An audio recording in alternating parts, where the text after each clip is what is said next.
안녕하십니까. 정법 강의 358강, 359강, 부귀를 누리는 무신론자, 악인, 이 본문에 대해서 부연 설명을 하겠습니다. 부연 설명 이 동영상을 보시기 전에 정법 강의를 반드시 보시고 이 동영상을 보시기 바랍니다. 인간은 육신 70% 에너지와 영혼 30% 에너지가 합쳐져서 이제 인간이 완성되는 것입니다. 그러다 보니까 우리가 이제 육신의 그 요구에 따라가는 예가 많죠. 그런 것들이 모두가 이제 사적으로 살게 되는 것입니다. 그러니까 70%는 그게 아주 쉬운 길이지만 그게 잘못된 선택이 되는 것이고, 그 30%의 선택은 좀 어려운 길이지만 그게 이제 바른 선택이 되는 것입니다. 그런데 이제 사람이 살아가는 데 있어서 어릴 때부터 자기 환경이 있기 때문에 그 환경에 따라서 그 자기 분별이 이제 어떤 방향성을 갖게 되죠. 거기에 따라 이제 살게 되면은 결국 성인이 되어서는 그쪽으로 아주 깊숙하게 그 어떤 특성을 갖게 됩니다. 거기에 따라서 이제 살게 되는데, 일반적인 다른 사람이 봤을 때는 그 사람이 하는 행위가 아주 특별하게 보이죠.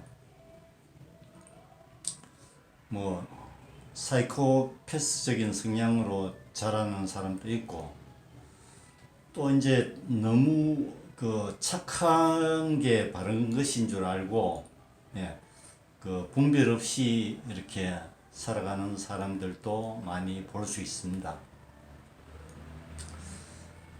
이 본문에 가장 적합한 예를 제가 이제 생각을 해볼 때, 그 공공의 적이란 그 영화가 있습니다.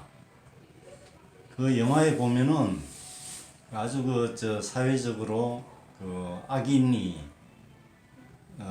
남자가 있죠. 사회적으로 아주 무리를 일으키는 그런 사람인데,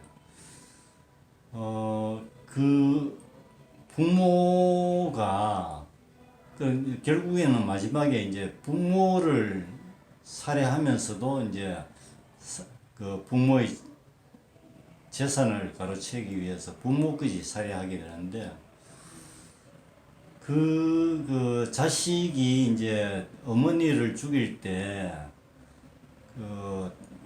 이래 다투는 과정에서 그 자식의 이래 손톱이 부러집니다. 그러면서 이제 그 어머니를 죽이게 되는데, 그 어머니가 죽어가면서도 그 손톱을 자기가 삼켜서 그 자식의 범죄를 이제 은폐하고자 하는 것이 그런 모습이 나옵니다. 그러면 그걸 보면서 진짜 부모의 사랑이란 것은 진짜 너무나 크기 때문에 이거를 뭐 어떻게 잴 수가 없는 것이죠.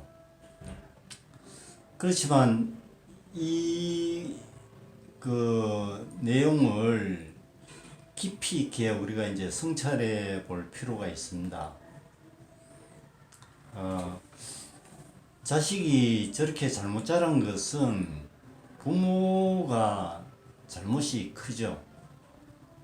그것이 사회에 큰 나쁜 영향을 미쳤기 때문에 그게 이제 부모의 죄도 이제 큰 것이죠. 부모는 자식을 일방적으로 사랑하면서 이제 무조건 놓고 이제 자식을 감싸면서 키운 게 그 영화의 모습에서 이제 우리가 알 수 있습니다. 그렇게 키웠을 때 자식이 이제 잘못 자라게 되는 것이죠. 잘못이 있으면은 거기에 대해서 이제 벌도 가하고, 예, 그게 좀 마음이 아프더라도, 예, 그렇게 키우는 것이, 예, 바른 것인데, 그러니까 지식이 부족한 가운데 잘못 키운 것이죠. 그게 뭐 지식이 부족했든 어떻게 됐든지 간에 그 부모의 죄로 돌아오는 것입니다. 나중에는 사회에 큰 그 나쁜 영향을 미쳐서 다른 사람을 그렇게 아프게 만들었기 때문에 이 부모의 죄가 이제 큰 것이죠. 그러니까 이거를 그 선악으로 우리가 분별을 하면은 부모는 참 그 지고지순한 그런 사랑을 실천한 그런 선인이고 자식은 악인이다. 예, 이렇게 이제 우리가 분별을 할 수 있는데 이렇게 해서는 전혀 문제를 풀 수가 없고, 예, 우리가 여기에서 더 발전을 할 수가 없습니다. 거기에 묶여갖고 또 이제 나 자신도 이제 잘못된 일을 할 수가 있는 것이죠. 그러면 우리가 이것을 보고 이제 그 잘 통찰을 해야 되는데, 대자연의 원리로 보면은 이 부모는 자식을 잘못 키웠기 때문에 그 잘못 키운 그 죄로 사회에 많은 다른 사람들에게 이제 아픔을 준 그런 일이 생겼죠. 하여튼 그런 죄로 이제 자식으로부터 이제 죽임을 당하는 것이고, 자식은 이제 그 죽이는 이제 역할을 하게 되는 것이죠. 그리고 자식은 이제 거기에 따라 갖고 이제 또 이제 처벌을 이제 받아야 되는 것이죠. 그러니까 우리가 이제 이런 그 대자연의 원리를 우리가 읽을 수 있는 것입니다. 우리가 이제 읽지 못하는 것도 여러 가지가 있죠. 예. 원죄의 어떤 그 문제라든지 전생의 업이 이제 전달된 것이라든지, 우리가 또 보지 못하는 여러 가지 이제 마음속에 갖고 있는 진실, 예, 이런 것들이 우리가 모르는 것이 많죠. 예. 그런 모든 것이 대자연의 원리로, 예, 일이 이루어지는 것입니다. 예. 이 본문에서는 이제 선악에 대해서, 예, 아주 깊이 있게 통찰해 볼 수 있는 본문이었습니다. 이상 부연 설명을 마치겠습니다. 감사합니다.